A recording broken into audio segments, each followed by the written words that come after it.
A greve na Receita Federal tem se intensificado depois que a entidade dos auditores fiscais corresponsabilizou o ministro da Fazenda, Fernando Haddad, pela mobilização.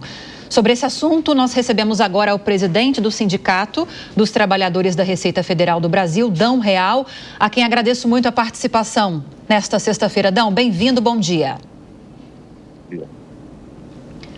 A gente não Estamos aí. Agora sim, estamos te ouvindo agora. A gente não havia te ouvido. Dão, vamos lá. Duas frentes que eu quero que você traga informações sobre elas para nós. Como está esse processo de negociação? Se há uma perspectiva de se chegar a um acordo para acabar com essa greve?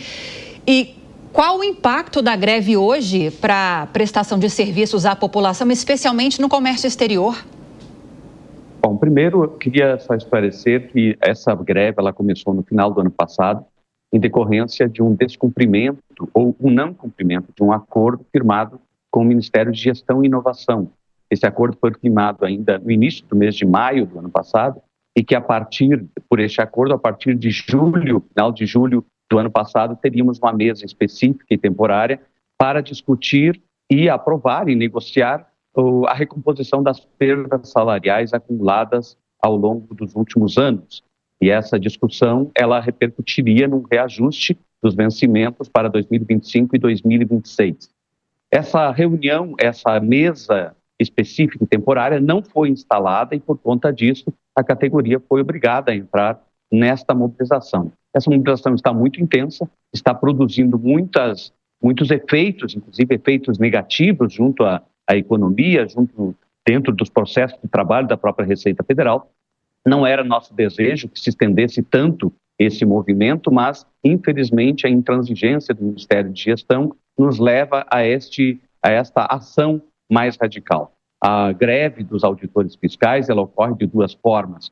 Nas aduanas, nas unidades de fronteira, nos portos e nos aeroportos, ocorre a operação padrão, que é um aumento de critérios na seleção, um aumento de critérios na verificação das cargas, o que produz naturalmente atraso na liberação dessas cargas. E no restante dos serviços da Receita Federal, ocorre na forma de paralisação mesmo, que é paralisação das fiscalizações, nos processos normais de trabalho, nos trabalhos técnicos, nos trabalhos de arrecadação, de compensação de créditos, de transação tributária, e também outros trabalhos que são mais vinculados, por exemplo, à prestação de informações para projetos estratégicos, como a própria reforma tributária e outros projetos.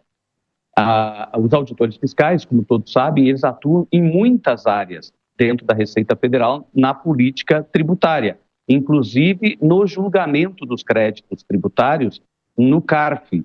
Os auditores fiscais representam a Fazenda Nacional no Conselho de Contribuintes. Portanto, também no julgamento dos litígios tributários está ocorrendo um atraso, né, nos processos julgados, uma retirada de pautas das sessões de julgamento, o que também está produzindo alguns efeitos bastante severos.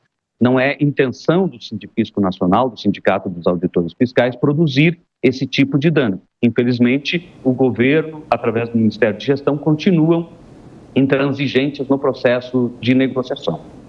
Dão, bom dia. Eu fico imaginando da vida das pessoas que dependem justamente aí da liberação, desembaraço de todas essas cargas. Você está falando em intransigência, não existe nenhum ponto de diálogo, não existe nenhuma possibilidade de um retorno? Existe, Marcelo. Nós estamos, na verdade, já fizemos, até por conta desse incômodo que causa, já existem excepcionalidades, ou seja, nas fronteiras, nos pontos de acesso de produtos, nas remessas expressas, existe sim um acordo de que os produtos mais sensíveis, aqueles produtos mais emergenciais, alimentos, plantas, animais vivos, medicamentos, tudo isso tem liberação prioritária. Estamos garantindo também, né, a prestação dos serviços naquilo que a lei determina, que são os 30% obrigatórios. Existe uma intencionalidade muito positiva por parte da Receita Federal, por parte do próprio Ministério da Fazenda, de ver rapidamente concluído este processo de negociação. Infelizmente, nós não conseguimos ainda superar uma resistência interna dentro do Ministério de Gestão e Inovação. Então, de fato, já existe um avanço no sentido de tentar construir alguma proposta, alguma contraproposta alternativa à proposta inicial dos auditores fiscais, mas isso ainda precisa ter o aval do Ministério de Gestão e Inovação. Acreditamos que, em breve, deveremos receber alguma contraproposta para levarmos à categoria para analisar. Acreditamos justamente não porque recebemos alguma sinalização formal, oficial, mas porque há, sim, uma intenção manifestada já explicitamente pela cúpula da Receita Federal para que esse assunto seja resolvido o mais rapidamente possível. E nós vamos seguir acompanhando. Queria agradecer a participação do presidente do Sindicato dos Trabalhadores da Receita Federal do Brasil, Dão Real. Muito obrigada pela entrevista, Dão. Um ótimo dia para você, bom fim de semana. Bom dia, muito obrigado pela oportunidade.